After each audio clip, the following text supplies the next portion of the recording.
I've thought to myself that I'll just get one drone, but now I actually have like 5. So drone racing to me is very much so an addiction. The first moment that I picked up the goggles, put them on, and flew the drone for the first time, it was just amazing. I kind of always had a dream to fly, and doing this is just like you're sitting in the pilot seat in the cockpit of something that's going extremely fast, like a fighter jet. You know, it's just kind of always been a passion of mine, and picking up the goggles, the quad for the first time and getting to experience that, it's amazing. There's no better feeling in the world. I would say that it almost, to me, it kind of feels like a bird. You know, when a bird flies in the air, you always see them going around and stuff, and you know, it gives you that sense of idea that you're actually looking through the bird's eyes, and when you're flying, I mean, it's unexplainable.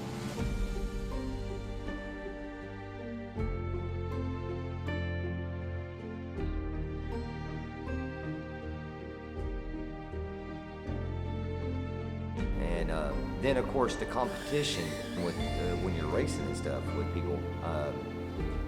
A bunch of great people that like to fly too. You get in here and you fly, and it's awesome.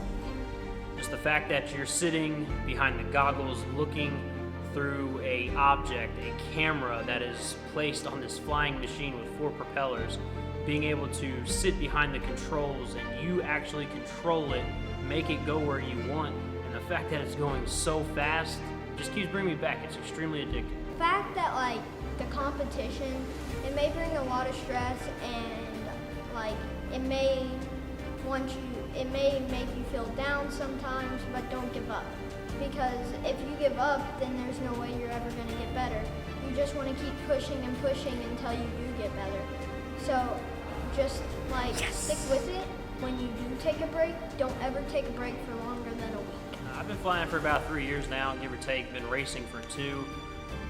It does take a lot of hard work, dedication, and time. What? You're going to be breaking a lot of things, so that's one thing that you got to keep in mind when you get into the hobby, but don't let that discourage you. It takes a lot of dedication, and as long as you got the dedication to put time into and actually learn from the mistakes that you make, I think you'll be good to go. Definitely takes a little bit of effort, but anybody can do it as long as they put the time and effort into it.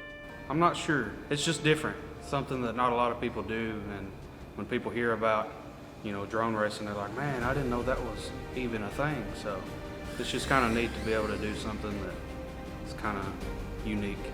For me, it's on and off, but you know, once I'm on, it's definitely very addictive. I enjoy it a lot. I like hanging out with everybody, but they're really fast. They'll go a lot faster than I can fly it. So I don't know. It's just a lot of fun. They handle really well. I'll keep my goggles on my head so they know I'm serious. So these little things I think are capable of, I don't know, 35, 40 miles an hour.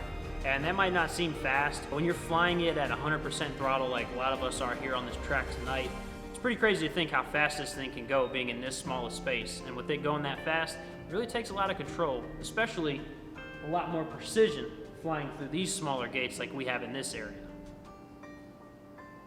That's pretty much it.